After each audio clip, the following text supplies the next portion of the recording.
Porn doesn't destroy your life overnight. It steals it piece by piece. One click, one scroll, one late-night habit at a time. At first, it feels harmless. It feels like a release, an escape, a secret place where no one judges you. You tell yourself it's just for fun, that you're still in control. But slowly, the pattern changes. The moments after the screen goes dark start to feel heavier. You begin to notice the fog in your mind, the emptiness that follows pleasure, the fatigue that has no physical reason. Porn is not just a problem of morality or shame. It's a problem of attention, and attention is the foundation of your entire life. The more you consume it, the more your brain becomes rewired to crave short bursts of stimulation rather than long periods of focus. It's like training your brain to prefer fireworks over sunlight. Fireworks are exciting, but they burn out fast. Sunlight sustains life. This addiction doesn't live on your screen. It lives in your neural pathways. It creates a loop: trigger, craving, action, guilt, repeat. You watch not because you want to, but because your brain has learned to associate boredom, loneliness, or stress with instant pleasure. And that's the tragedy. Every time you click, you teach your brain that effort is unnecessary. Pleasure is just one tap away. That mindset kills focus, because focus requires effort, patience, and delayed gratification. The very things porn erases from your mental operating system. The first step toward freedom is not guilt. It's awareness. You can't fight what you don't understand.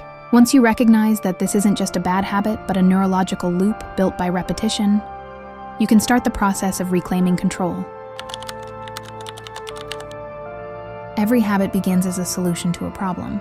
Porn often begins as a solution to loneliness, anxiety, stress, or boredom. But the brain doesn't care about the reason. It only learns the pattern. When you open that tab, your brain releases dopamine, the neurotransmitter of motivation and reward. The more you repeat the action, the more your brain connects that dopamine spike with porn. Over time, it becomes desensitized to real-life pleasures, conversation, achievements, even love, because they produce weaker dopamine responses compared to the extreme stimulation of porn. This is why quitting feels harder than people think. You're not just resisting temptation, you're rewiring your brain's reward system. Think of it like a path in the forest. Every time you engage in the habit, you walk the same trail, clearing it wider. When you try to stop, your brain still wants to walk that familiar path, because it's easy and automatic. Creating a new path, one that leads to clarity, discipline, and focus, takes time and conscious effort. The trap deepens with guilt and shame. After watching, you feel disgusted. You promise yourself it's the last time, but guilt itself becomes another emotional trigger, and your brain, desperate for relief, craves the very thing that caused it. It's a loop of emotional self-soothing that disguises itself as desire. To escape, you must separate your identity from your behavior. You are not your impulses. You are not your past actions. You are a human being with a plastic brain, one that can be reshaped, retrained, and renewed. The goal isn't to suppress desire, but to redirect energy. You can't remove an urge without replacing it. That's why quitting porn isn't about saying no endlessly. It's about saying yes to something better. Neuroscience gives you hope. Your brain is not static, it's constantly changing, a process called neuroplasticity. Every habit you form strengthens certain neural connections while weakening others. When you stop watching porn, your brain begins to rebalance. Dopamine receptors start to heal, motivation slowly returns, and your sense of focus becomes sharper. But this takes time, and consistency is the currency. The first few weeks are the hardest. You'll feel restless, irritated, maybe even empty.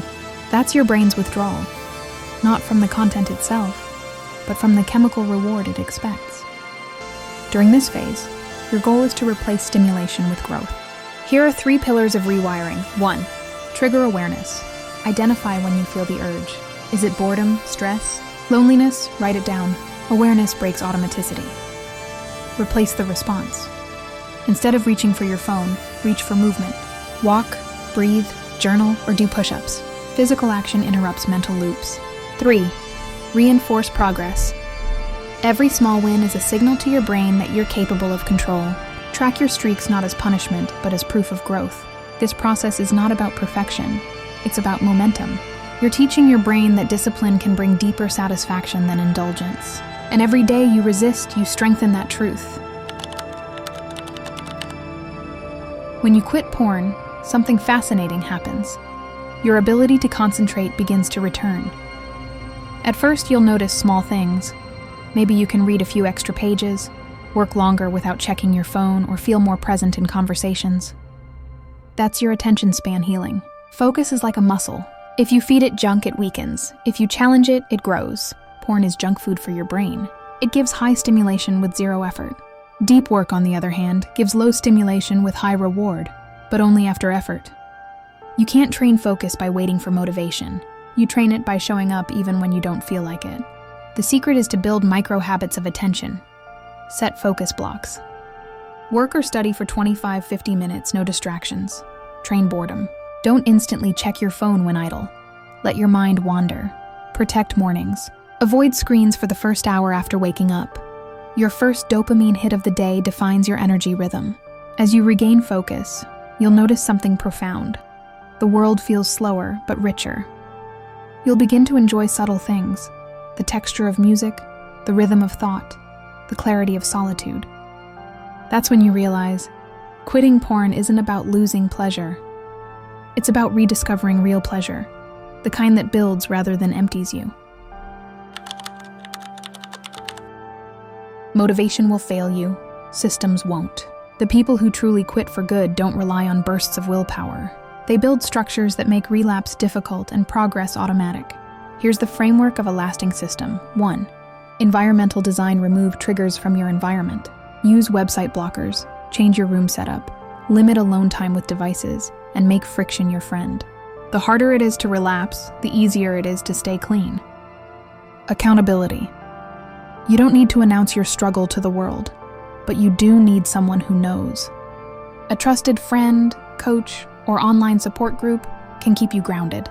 Shame thrives in secrecy. Healing thrives in honesty. 3. Energy redirection. Porn thrives in idle energy. Fill your time with things that challenge your mind and body. Learn an instrument, lift weights, write, study. Channel your sexual energy into creative output. Many of history's greatest minds did the same. They turned desire into discipline. 4. Identity shift. You're not trying to quit. You're becoming the kind of person who doesn't need porn. When your identity changes, your actions follow naturally. Say to yourself, I am someone who chooses clarity over chaos. Repeat that until your mind believes it. Freedom isn't about constant resistance, it's about alignment. You align your environment, habits, and beliefs so that success becomes the default, not the struggle. Once the fog lifts, you'll see how much porn had cost you. Not just time, but purpose. When you quit, your energy doesn't disappear. It transforms. That raw drive you used to waste can now build your future. You'll have more motivation to work, to create, to connect with people. You'll start finishing what you start. You'll rediscover ambition. Your confidence will rise, not because you're perfect, but because you're finally in control. The same brain that once sought pleasure in pixels now finds satisfaction in progress. The ultimate goal of quitting porn isn't abstinence, it's presence. You become present in your work, in your relationships, and in yourself. The clarity that returns will surprise you. You'll start waking up earlier, feeling lighter, thinking deeper. You'll realize that life isn't dull without stimulation. It's beautiful when you can finally see it clearly. You'll stop chasing the illusion of pleasure and start living in the reality of fulfillment. And when temptation whispers again, because it will, you won't fear it. You'll understand it. You'll smile, knowing that you no longer need it to feel alive, because now you are free. Quitting porn isn't a finish line. It's the beginning of conscious living. The moment you reclaim your focus, you begin to see that discipline is not a cage, it's liberation. The ability to control your attention is the highest form of power in a distracted world. Porn was never just about desire. It was about escape. From discomfort, from effort, from reality. But real growth begins the moment you stop escaping and start facing. The work, the pain, the silence. They are not your enemies. They are your teachers. Rebuilding focus is like polishing a mirror. The clearer it becomes, the more truth you can see about who you are, what you want, and what you're capable of. When you can sit alone without the urge to distract yourself, you've won. You've mastered the modern world's rarest skill, self-command. So if you're reading this, understand this truth. Quitting porn is not about losing something pleasurable. It's about reclaiming something priceless: your time, energy, and focus. Every day you resist the easy path, you train your mind to choose the meaningful one. And in that choice lies the life you were always meant to live.